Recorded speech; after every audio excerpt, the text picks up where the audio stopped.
Hi everyone, it's Bonnie here. I'm out in my Haskap orchard with my trusty partner Fiona and her buddy Brutus. The reason we're out here today is I have damaged my irrigation on my Haskap. And I'm not able to connect it to the water anymore. So I thought I would make a video because some of you may like to know how the irrigation is run and sort of the nuts and bolts of installing it.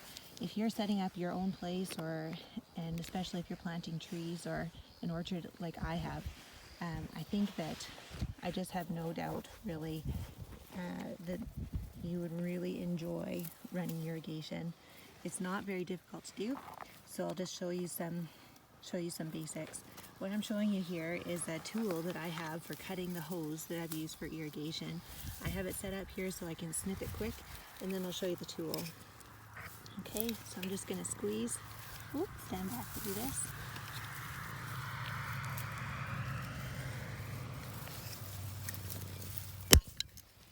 And that cuts it.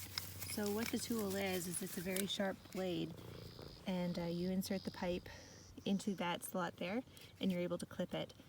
On the other side, you see this hole punch. That's for punching holes into the pipe where you can install drippers, or just depending on how big of an area that you have and what your needs are, you can just put a hole into the PVC pipe and not use drippers.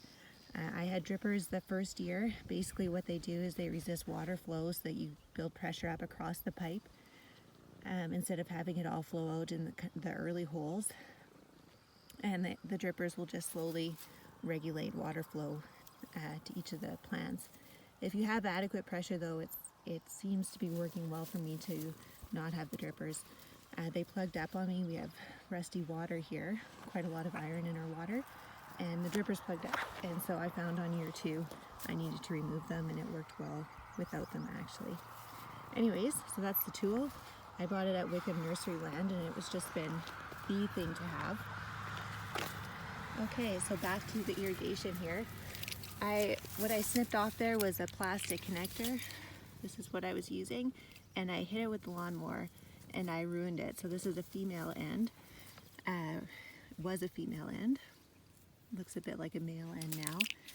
But I have these steel ones or metal ones now.